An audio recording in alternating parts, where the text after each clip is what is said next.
Bem-vindos de regresso a mais um Conversas à Quinta. Esta semana para falarmos de uma figura muito importante na política dos Estados Unidos, alguém que procurou duas vezes ser Presidente da República, nunca conseguiu. Uma vez não conseguiu ser nomeado, na outra vez não conseguiu, tendo ganho a nomeação, não conseguiu ser eleito. Trata-se de McCain.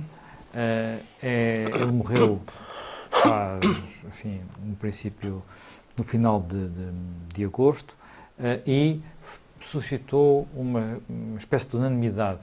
Portanto, de repente, os dois partidos que estão, quase não se falam, portanto, e onde há um mínimo de pontos comuns, uniram-se não só no seu funeral, como, inclusivamente, falaram dois ex-presidentes que muito se opuseram, George W. Bush e Barack Obama.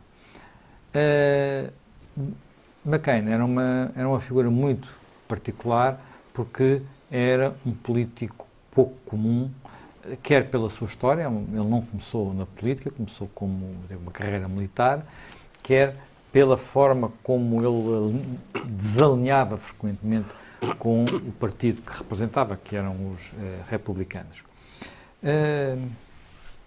O que era mais notável em McCain? Era a sua história pessoal, a sua história que vem de uma herança familiar particular, portanto, de militar, e que tem como momento mais marcante a sua passagem pelas prisões no Vietnã, ou a forma como ele foi de facto diferente no Senado nos anos que lá teve? Talvez um pouco uma mistura disso tudo, que o José Manuel Fernandes está a dizer, porque ele tem uma carreira inicial na Marinha, é piloto de avião de ataque em porta-aviões, vindo na tradição do pai e do avô, que eram almirantes. Aliás, os filhos também têm carreira na Marinha. Leva essa sua carreira longe com a prisão, quando é capturado no Vietnã, e passa 5 anos e meio na prisão. Depois... Aliás, a vida dessas 3 gerações de militares cruzou-se de formas curiosas algumas vezes. Sim, sim. O pai e o avô estavam na rendição com postos completamente diferentes, porque o avô era o comandante, o almirante que comandava a Frota do Pacífico na altura da rendição do Japão, e o pai, não sei se era um submarino que comandava, que estava na Baía de Tóquio. Capitão, estava na Baía de Tóquio. Ele próprio depois, quando é preso, o pai é o comandante da região e, portanto, da esquadra que estava nessa região. Ele próprio nasceu no Panamá por causa dessa carreira do pai e dessa carreira de militar. Conta-se que uma vez ele foi muito atacado por ser uma espécie de saltimbanco, que nunca tinha tido terra, estava sempre a mudar, e ele disse, bom, isso é a história dos militares, na história dos Estados Unidos, e na verdade, pensando bem, eu dei sempre a mudar, e o sítio onde eu residi mais tempo foi precisamente no Vietnã.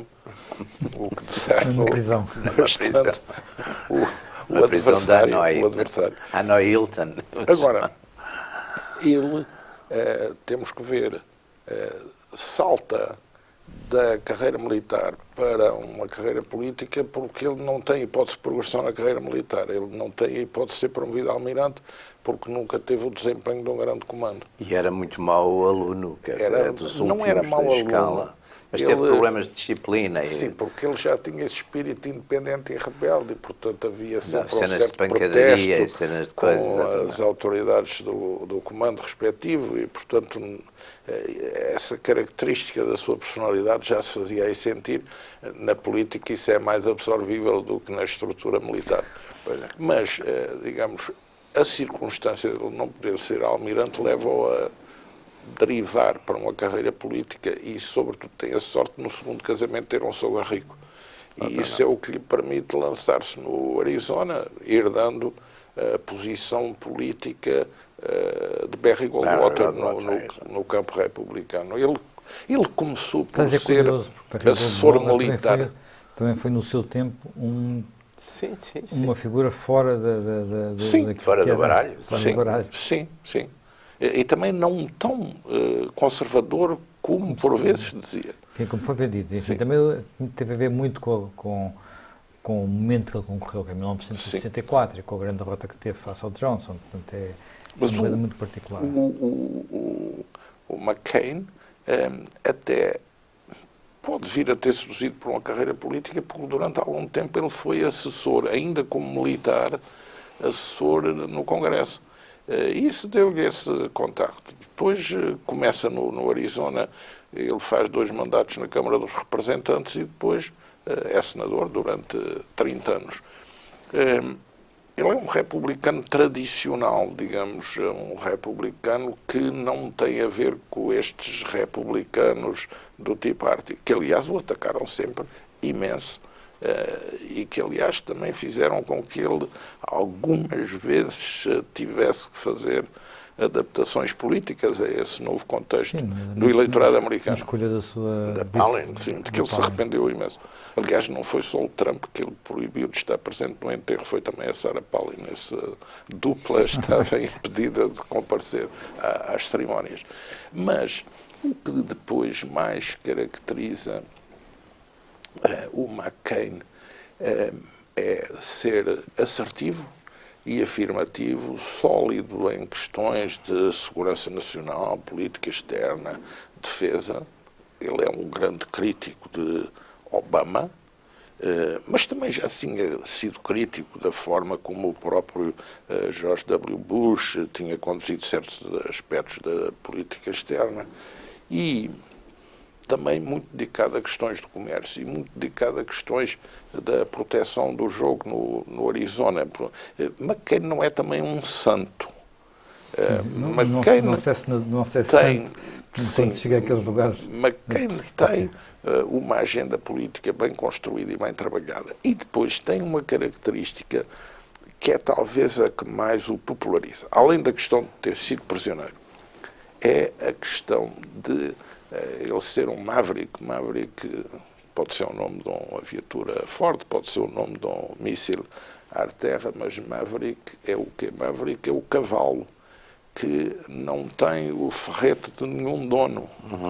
E isso é, portanto, o que lhe dá aquele tom de ser um republicano não alinhado com a disciplina da estrutura e, portanto, ter opiniões independentes e ter uma boa capacidade, apesar de ele ser um conservador clássico, mas ter uma boa capacidade de ser bipartisan e de fazer alianças com os democratas em questões pontuais. Por exemplo, ele, quando foi atacado por causa de um financiamento partidário próprio, depois investiu imenso na sua carreira política na questão do controle das finanças das campanhas eleitorais. E aí alia-se a um senador democrata.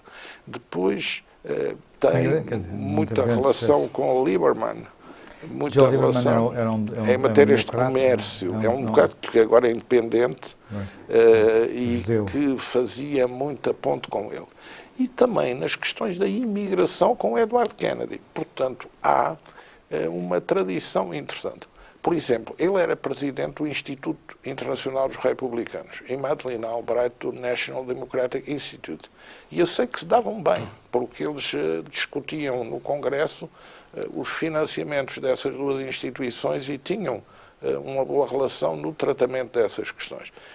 E depois, no recorte da figura senatorial americana, a figura de McCain impunha-se.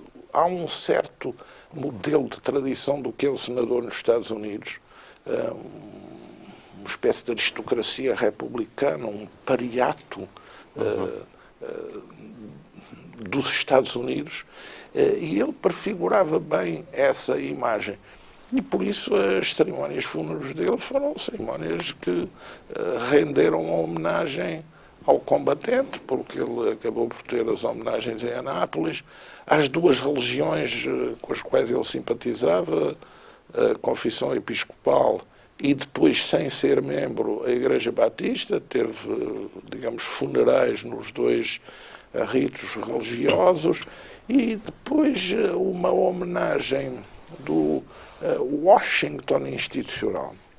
Eu acho que o enterro dele, claro que houve oradores que tentaram dar uma tónica politicamente mais direta com farpadas a Trump, mas no essencial, mesmo o vice-presidente Pence homenageiam a McCain, alguém em quem eles reconhecem um Washington diferente, mais responsável, menos atribiliário, mais solene, mais sólido, com mais robustez, com mais acutilância, com mais independência. Portanto, há aqui como que uma espécie, nas cerimónias fúnebres, de válvula de escape a uma condução da política norte-americana por Twitter, por reação imediata. E houve como que uma reencenação institucional do que é a arquitetura constitucional americana no seu esplendor solene. O funeral também foi aproveitado, na minha opinião, para fazer um recentramento das instituições americanas face à deriva da opinião pública e à confusão. Mas uma das coisas que o funeral coincide praticamente, as cerimónias na Catedral de Washington e os discursos, com o arranque das audições para o novo membro do Supremo Tribunal. E houve alguns comentários no sentido de dizer, bem, aquilo que estivemos a dizer, ouvir dizer há 2 dias,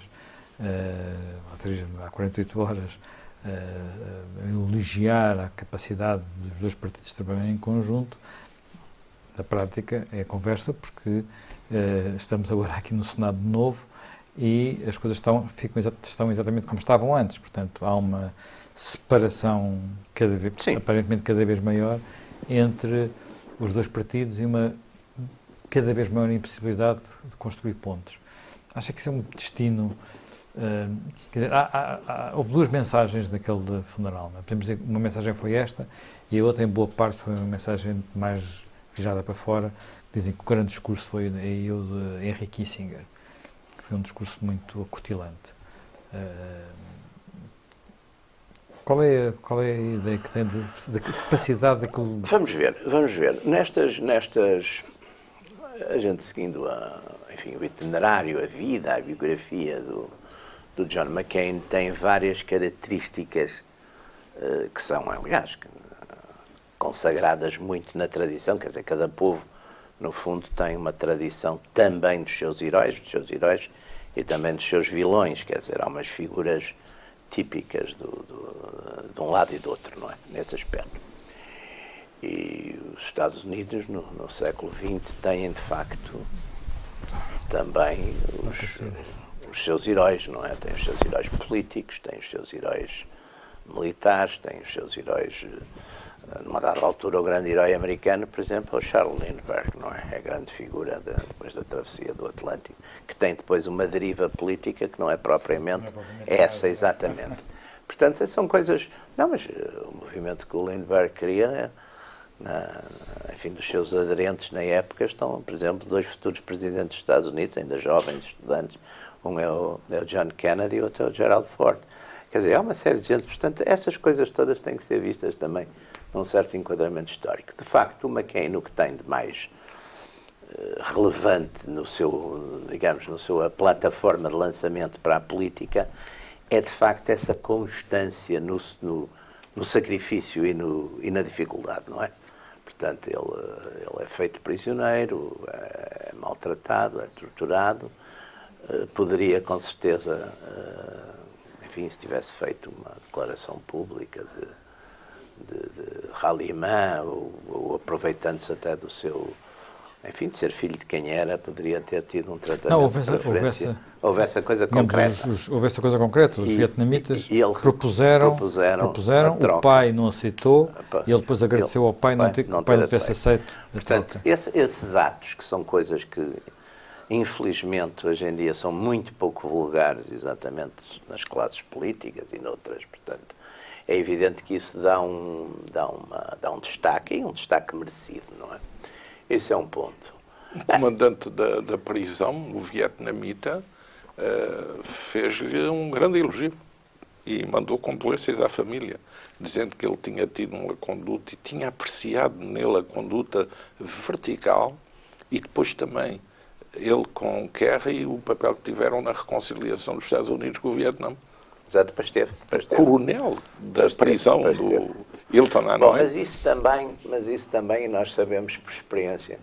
Eu, aliás, por graça, costumava dizer, depois do fim da Guerra Fria, não há nada, o charme do ex-inimigo é uma coisa que quase ninguém resiste. Sim. Aliás, já antes quase ninguém resiste a esta coisa de dizer, mas eu sou muito amigo dele. Tive que pensar exatamente o contrário. Cai bem, porque exatamente a guerra era fria e, portanto, cai bastante bem. Agora, esse é um ponto. Depois, o McCain, nas suas posições, digamos, políticas, são posições tradicionais republicanas, de conservadorismo político-social, segurança internacional, anticomunismo forte, etc. Todas essas suas posições. Agora, de facto, exatamente, porque é um homem também independente, primeiro porque tem todo esse background que o traz para a política, enfim, vindo de fora dela, não é, portanto, um carreirista que tenha que fazer aquela, enfim, o que muitas vezes têm as pessoas na política que fazer, que ser um bocadinho, seguem este, seguem aquele, vão atrás, portanto, é um homem nesse aspecto também muito independente.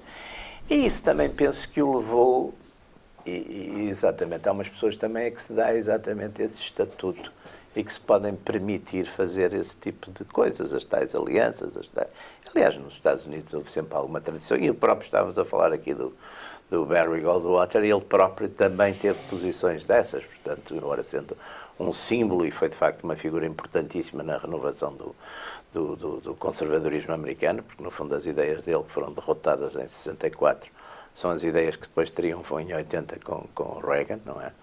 Portanto, Reagan era o seu diretor de comunicação? Hã? Reagan trabalhou com ele na campanha. Exatamente, e, aliás, exatamente. Viram... Portanto, não, e todo o núcleo que depois, aquelas das fundações, os Buckleys, os homens das Heritage Foundation, toda essa gente inicia as suas vidas políticas com 20 e poucos anos no Goldwater, não é? Portanto, bom, uma delas também trabalhou Hillary Clinton também trabalhou na campanha do biográfico apreciável.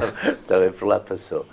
E, portanto, há essa característica. Hoje em dia é evidente que isso aí é um lado que, de facto, enfim, caiu muito mal nas coisas do presidente Trump. Foi aquela coisa pouco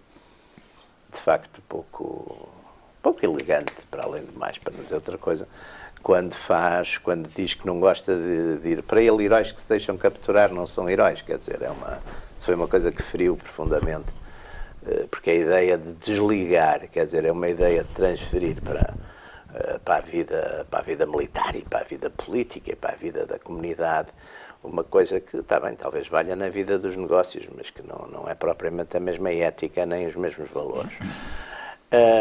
Agora, é evidente que Trump, não tendo essas características, digamos assim, de morais e éticas e de biografia desse tipo, mas depois acaba por estar a fazer muita política, não é? Uma política que, nesse aspecto, por exemplo, na nomeação, na escolha de alguns, a escolha da própria equipe, quer dizer, a própria equipe, a gente vai ver, há uma dissonância muito engraçada que talvez explique aquilo que há pouco estávamos a falar, explique o que aparentemente devia ser uma coisa altamente disfuncional, mas que não é. É que depois, na equipe Trump, de facto, o pessoal que está, por exemplo, nas finanças e no comércio, são perfeitamente republicanos da linha geral.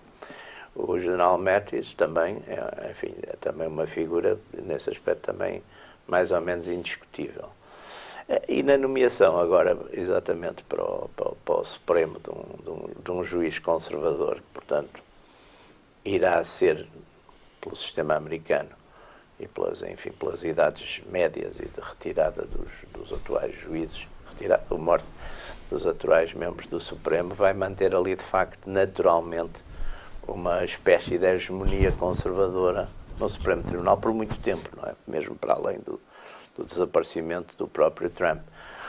Agora, faz parte um bocadinho da lógica do sistema americano e dos seus timings, faz com que os diferentes poderes não coincidam. Os diferentes poderes não coincidem, exatamente. Agora, também é preciso ver que a política americana hoje eu acho que também está muito fragmentada, não só no Partido Republicano, na ala conservadora, mas também no próprio Partido Democrático, quer dizer, onde também há o emergir de uma linha, chamemos assim, mais radical, que se confronta muito com o mainstream do próprio partido. Portanto, os problemas da sociedade americana... Ainda esta semana tivemos a eleição, uma derrota na primária no Massachusetts, de um incumbente, por uma mulher negra, exatamente, que faz parte da ala mais...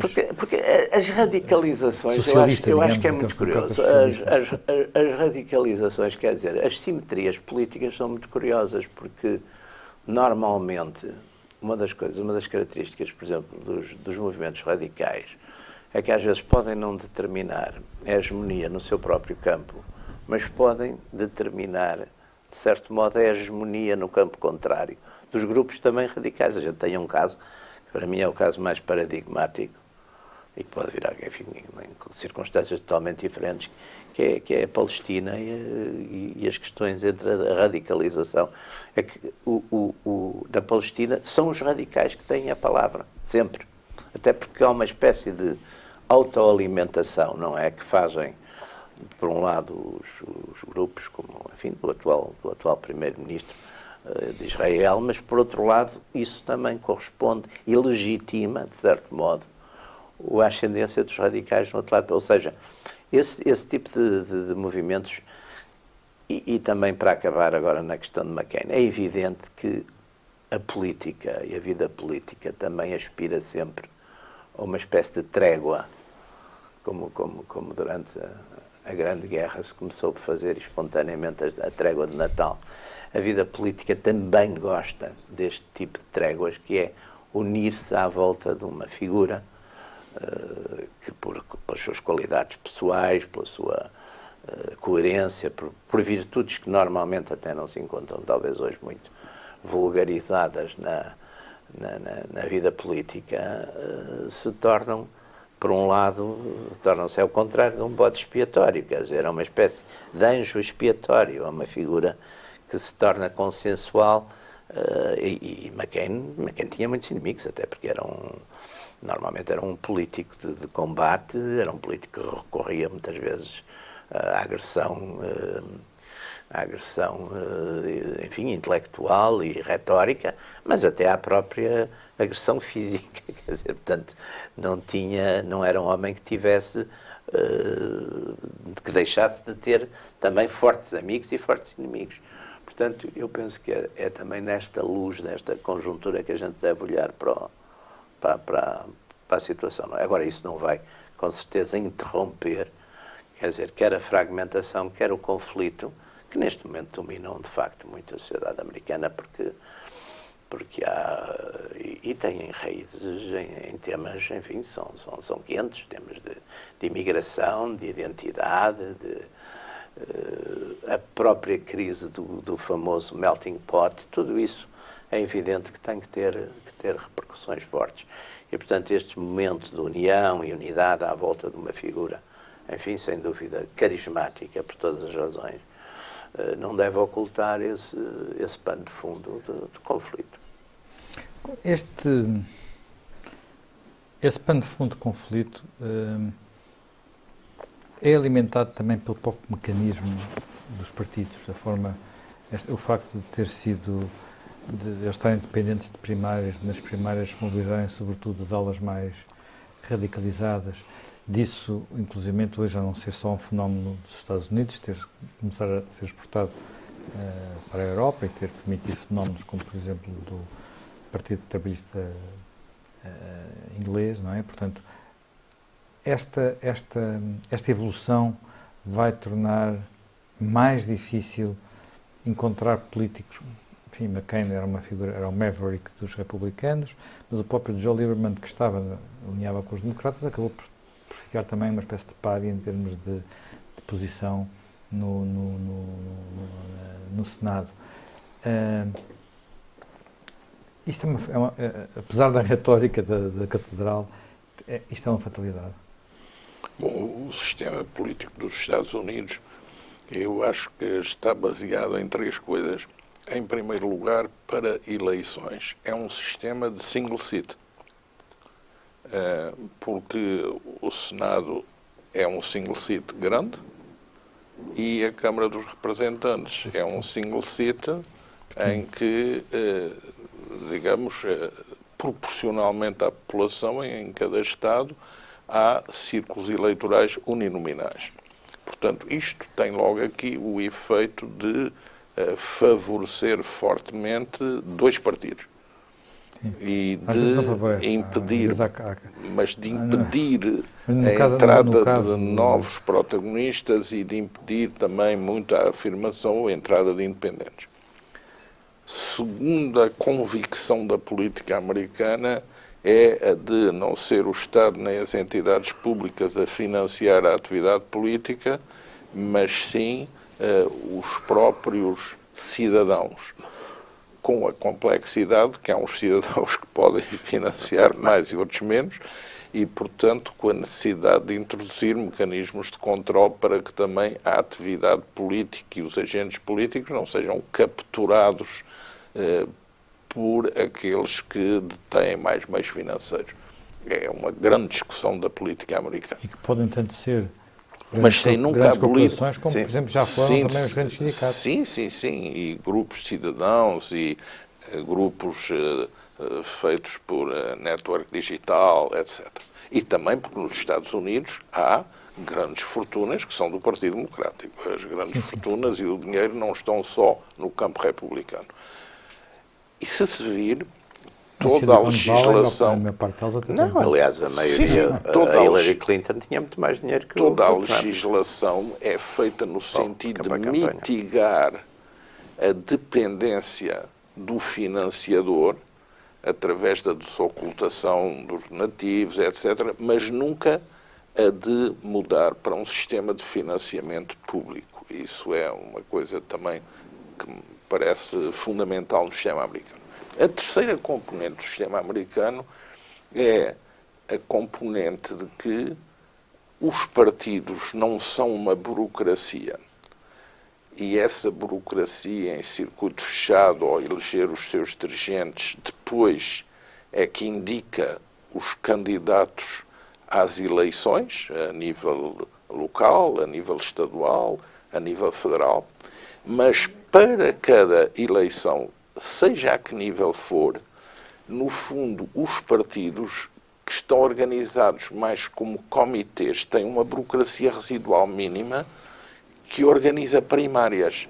E são os cidadãos que querem ser candidatos por aquele grupo político que se apresentam e são votados pelos inscritos no partido político ou por aqueles que também se registam como simpatizantes daquele partido político. Portanto, a escolha daqueles que vão ser propostos para candidatos não foi sempre assim. A senador, isso tem poucas décadas. A representante... Até aos anos 60 eram os militantes. Mas agora não. Foi aberto. E, portanto, este sistema das primárias em que se defrontam os que são candidatos a ser candidatos é também um sistema muito característico da vida política americana e que, embora muito se fale na Europa de copiar, mas nunca na Europa deram os passos que os americanos têm dado nesse aspecto. Ou seja, política americana, sistema de círculo uninominal, sistema de financiamento privado e sistema de escolha de candidatos por eleições primárias e não por designações aparelhísticas dos partidos. Bom, nos Estados Unidos há discussão sobre muita coisa, mas sobre a essência deste sistema não há discussão. E, no fundo, este mecanismo tem sido alterado por factos e evoluções da vida real. Em que pontos? Em primeiro lugar, pela introdução de novos métodos de atuar dos financiadores das campanhas eleitorais, que hoje são mais seletivos no apoio que dão a candidatos, ligando-os à defesa de temas, sendo que esses temas, por parte dos doadores, não têm exclusivamente a ver com interesses materiais do doador, ou do sucesso ou não sucesso do seu grupo económico, mas sim com opções ideológicas e políticas e culturais dos grandes doadores, seja para a esquerda, seja para a direita. Portanto, há uma evolução quanto ao campo e à atitude dos financiadores no terreno. Em segundo E essa é a lugar... própria forma como eles atuam, porque Sim, nem sempre atuam financiando a campanha do candidato. Às Sim, vezes sim. atuam financiando campanhas em torno de temas que E no até fundo conduzem a alguns financiam, candidatos. e até financiam Ou até candidatos, financiam. inclusive é de vários partidos. E às vezes financiam Houve também vários campanhas candidatos. negativas, não é? Exato. Sim, Na televisão, exatamente. através Exatamente. das Negative ads, sessões, exatamente. negative ads, o caso famoso Depois- daqueles ads contra o Kerry Depois, por causa do Vietnã. há uma coisa que muda completamente também a política americana nos tempos recentes. A primeira grande mudança é com os talk shows das rádios, com o Open Talk Show, Sim, os evangélicos. que é uma coisa que tem nos Estados Unidos uma influência brutal, porque nos Estados Unidos as rádios estão imensamente centralizadas e são imensamente ouvidas. E, portanto, introduziu-se aí com o telefone, o Direct Line, Call Direct, um imenso debate político. Depois, com o aparecimento da Fox News e do grupo Fox, que é, digamos, um primeiro acesso de um segmento da direita não tradicional ao mercado da fabricação de notícias. Da grande comunicação. E depois, com a descentralização tornada possível pelo digital.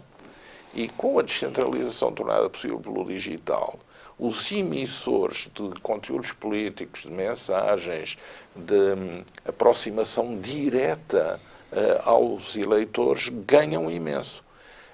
E, de certa maneira, é o campo mais radical do campo republicano que vai como que ultrapassar a imprensa instituída, que é uma imprensa tendencialmente mais liberal, e ganha acesso às correntes eleitorais, aos grandes eleitorados e aos seus destinatários finais, curto-circuitando os difusores de mensagem tradicionais. Portanto, a política norte-americana Não terá nos havido também últimos aí anos... alguma responsabilidade desses difusores, no sentido em que não eram suficientemente equilibrados? Isto acontece. Se isto acontece, tem alguma razão para ter acontecido. Nos Estados Unidos não há grandes jornais nacionais, 2 ou 3, o máximo.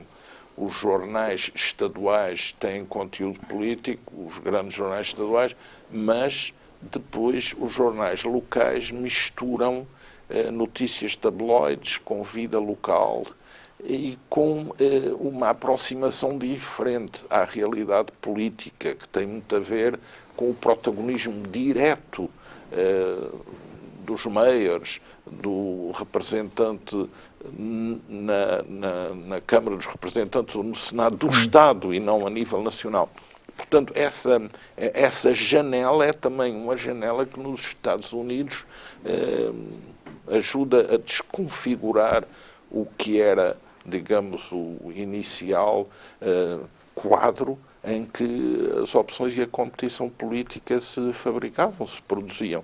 Portanto, nos Estados Unidos há uma imensa mudança da maneira de fazer política, porque há uma imensa mudança, quer no campo comunicacional, quer no campo do financiamento às correntes políticas e às ideias. E depois, nos Estados Unidos, mistura-se muito, e isso é importante, no debate político também a aparição das correntes religiosas, que são correntes muito dinâmicas, competitivas, muito afirmativas no plano da valorização de opções éticas. E isso é transportado para o debate político como nunca. E, portanto, o contexto em que a política americana... o facto de ter surgido a chamada, isso aí mais no campo democrata, os movimentos identitários, identity politics, que nós chamamos. Os identitários e os sociais. Porque, se nós virmos bem, no campo democrático, há um potencial, que é o potencial da agenda social. Sanders pisou muito esse terreno, e essa agenda social é uma agenda social que, por vezes, não é muito compatível com o ordenamento tradicional da economia americana, mas está no terreno e tem muito apelo, por exemplo, nos jovens.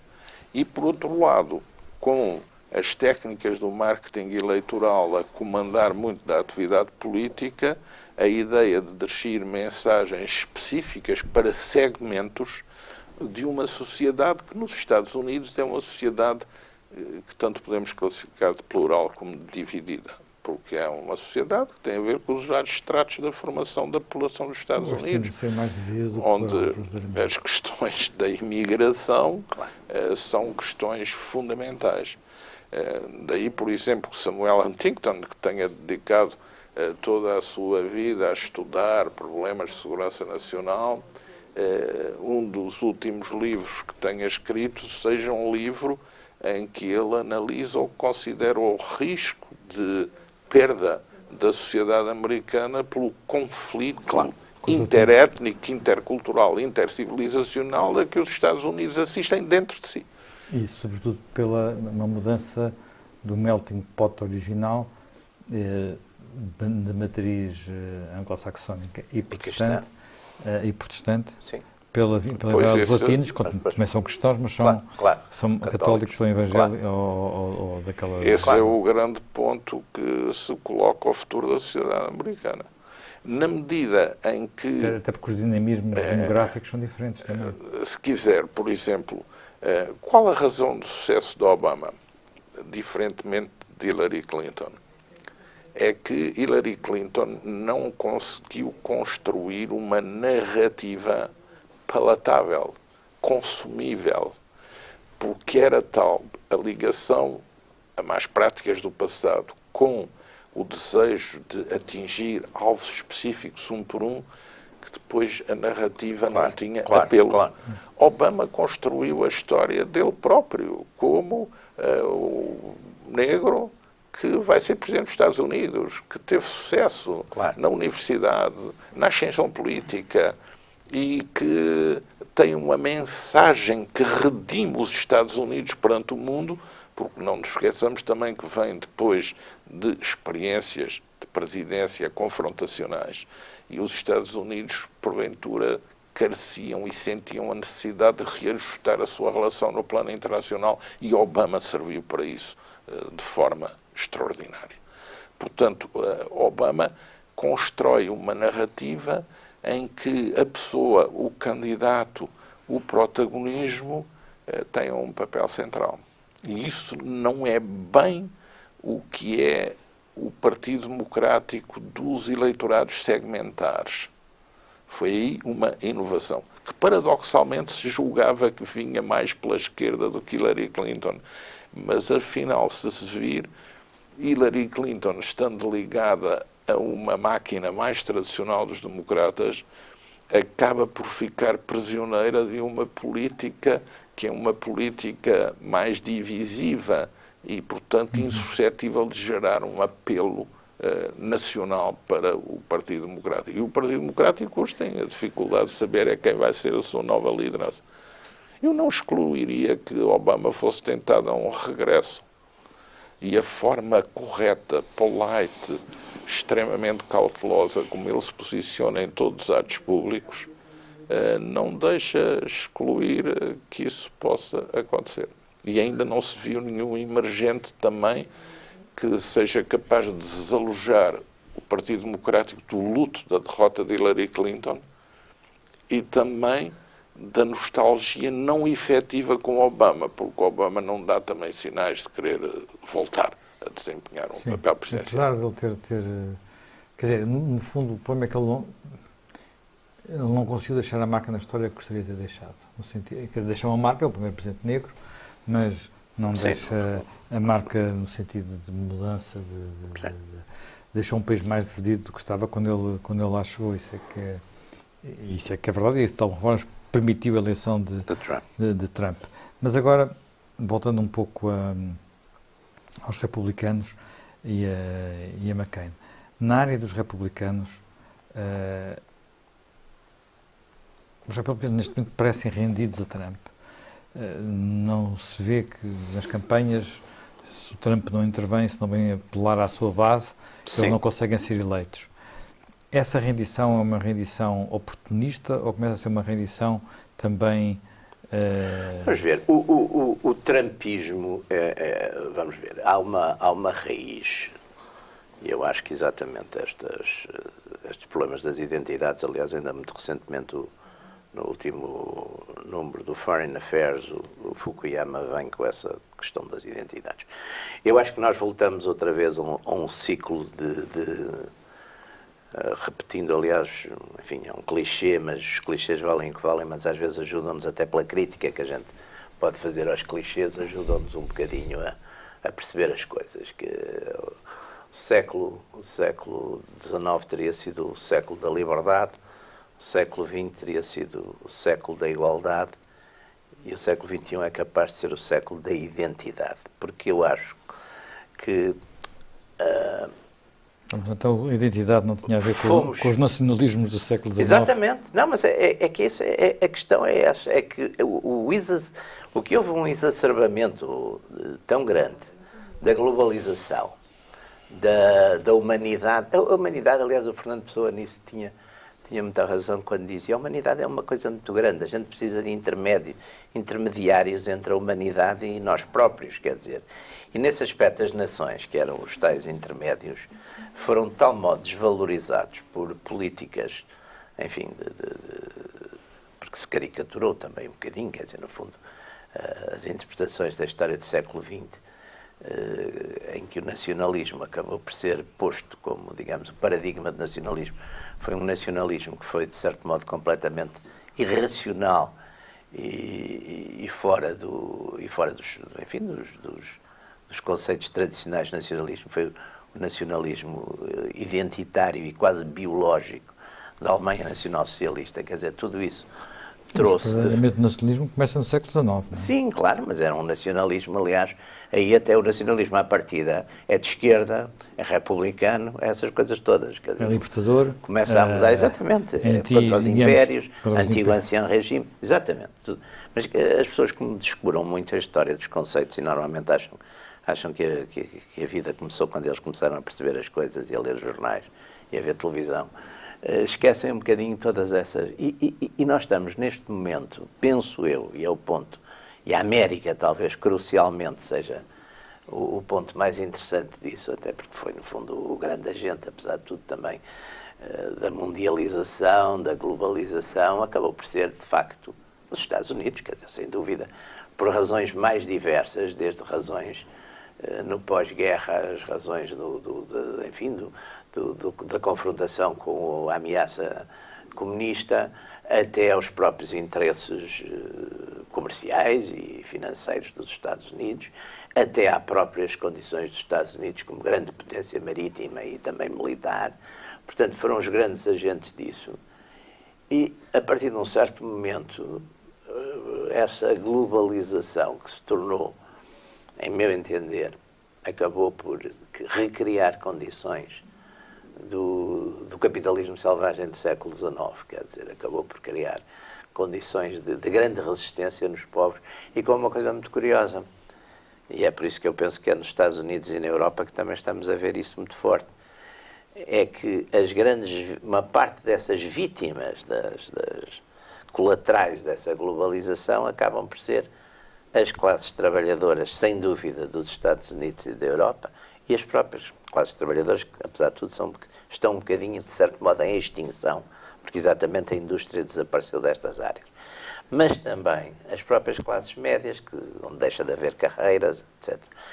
E por outro lado, esta reação, e aí eu acho que Trump enfim, de um modo talvez oportunista, de um modo talvez, mas viu, até porque não era um homem que tivesse na sua tradição política, ou nas suas intervenções políticas tivesse muito essa preocupação anteriormente, mas talvez levado ou por conselheiros como o Bannon, ou levado por um instinto político que ele sem dúvida tem, percebeu que estava ali de facto um núcleo, o que à partida era uma espécie de nicho de mercado, e que ele depois explorou muito bem, até pelas próprias circunstâncias da eleição americana.